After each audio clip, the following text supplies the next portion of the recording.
আসসালামু আলাইকুম। Welcome to my channel Sumaiya cooking studio. আজকে তৈরি করে দেখাচ্ছি রাজস্থানের জনপ্রিয় মিষ্টি ঘেওয়ার। বাংলাদেশে এটা মৌচাক পিঠা নামে পরিচিত। আর এটা তৈরি করতে কোনো ধরনের ছাঁচেরও প্রয়োজন পড়ে না। যারা মৌমাছির বাসা দেখেছেন মৌচাক, এটা কিন্তু দেখতে সেই মৌচাকের মতোই অনেকটা।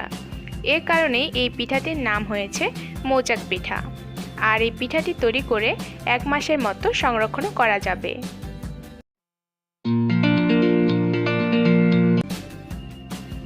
আমি প্রথমে পিঠার গোলাটা তৈরি করে নেব। এর জন্য এখানে 4 টেবিল চামচ ঘি নিয়ে নিয়েছি। এটা কিন্তু তেল বা বাটার কোনোটাই দিয়ে হবে না, ঘিই নিতে হবে। এর মধ্যে বড় এক টুকরো বরফ নিলাম। এখন এই বরফটাকে ঘিয়ের সাথে মেখে নিব প্রায় 4 থেকে 5 মিনিটের মতো। এতে করে ঘিয়ের টেক্সচারটা চেঞ্জ হয়ে যাবে আর অনেকটাই ক্রিম টাইপের হয়ে যাবে। সেই সাথে ঘিয়ের কালারটাও চেঞ্জ হয়ে সাদাটে হয়ে যাবে। এই বরফটা আসলে ঘিটাকে একটুখানি জমিয়ে ফেলে, তবে জমিয়ে শক্ত করে ফেলে না। জমিয়ে এটাকে এই টাইপের ক্রিমের মতো সাদা করে ফেলে। এবার বরফের টুকরোটাকে আমি সরিয়ে ফেলছি। আমি 1 কাপ পরিমাণ ময়দা ব্যবহার করব। ময়দাটা আমি একেবারে দিব না।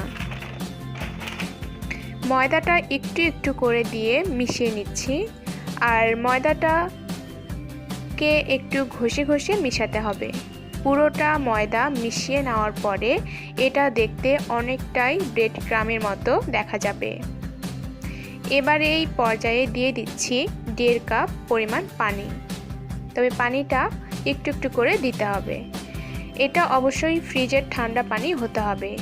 এখন এসব কিছুকে মিশিয়ে নিচ্ছি। মসৃণ করে মেশাতে হবে।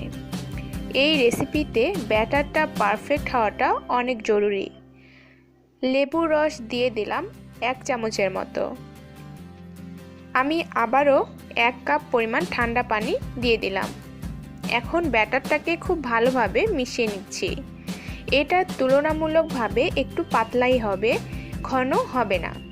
পিঠাটা তৈরির জন্য আমি ব্যবহার করব এই টাইপের কেচাপের বোতল। এবার আমি পর্যাপ্ত পরিমাণে পিঠার ব্যাটার ভরে নিলাম।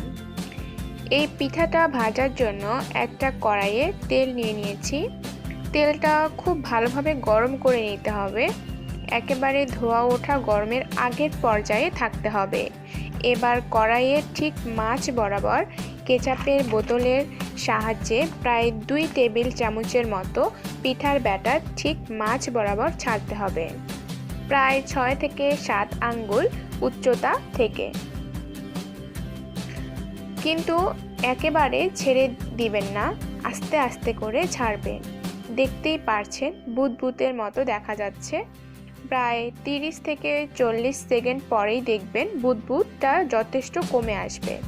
তখন একটা ছুরি অথবা চামচের পেছন সাইড থেকে ঠিক এভাবে করে হাঁড়ির সাইডের দিকে ব্যাটারটাকে সরিয়ে দিতে হবে আর মাঝে একটা গর্ত টাইপ ক্রিয়েট করতে হবে। এবার এই গর্ত বরাবর আবারও 2 টেবিল চামচের মতো পিঠার ব্যাটার ছেড়ে দিতে হবে। আপনি যতক্ষণ এই পিঠাটি তৈরি করবেন এই গর্তটা কিন্তু মেনটেন করেই আপনাকে চলতে হবে।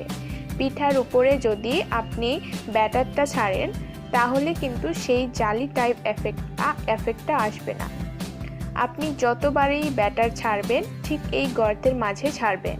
এতে করে পিঠার ব্যাটারটা একেবারে নিচে চলে যায় এবং সেটা বুদবুদ আকারে উপরে চলে আসে, উপরের দিকে জমে যায়।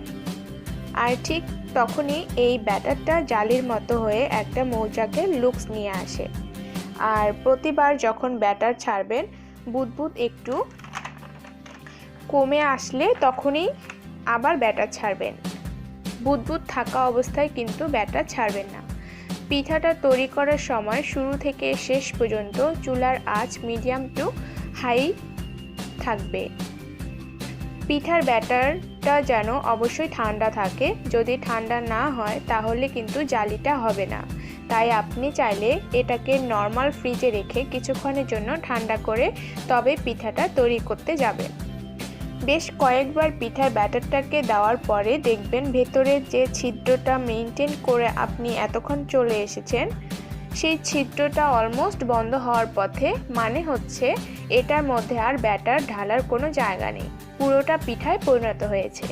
ঠিক সেই পর্যায়ে পিঠাটাকে একটু খোঁচা দিলেই দেখবেন নিজে থেকেই এটা উঠে আসবে। পুরোটা পিঠা আমার হতে সময় লেগেছে প্রায় 7 থেকে 8 মিনিট। শিরা তৈরির জন্য হাফ কাপ চিনি, 2 থেকে 3 টেবিল চামচের মতো পানি দিয়ে একটা শিরা করে নিতে হবে। একটা তারের মতো হলে বুঝতে হবে শিরাটা হয়ে গেছে। শিরাটা যখন হালকা একটু ঠান্ডা হবে ঠিক তখন এভাবে পিঠার উপরে প্রয়োজন মতো ছড়িয়ে দিতে হবে। আর আপনি এই পিঠাটাকে সংরক্ষণ করতে পারবেন প্রায় 1 মাস। সেই ক্ষেত্রে পিঠাটাকে তেলে ভেজে তারপর এয়ারটাইট কন্টেনারে সংরক্ষণ করবেন। যখন খেতে মন চাইবে তখন শিরায় দিয়ে তারপর খাবেন। শিরা সহ কিন্তু সংরক্ষণ করা যাবে না, তাহলে কিন্তু নেতিয়ে যাবে।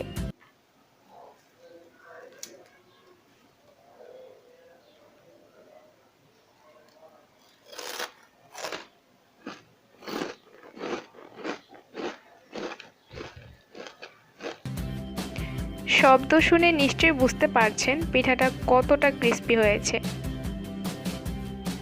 তো আপনারা অবশ্যই এই পিঠাটি বাসায় তৈরি করবেন এবং কেমন হলো আমাকে কমেন্টে জানাবেন।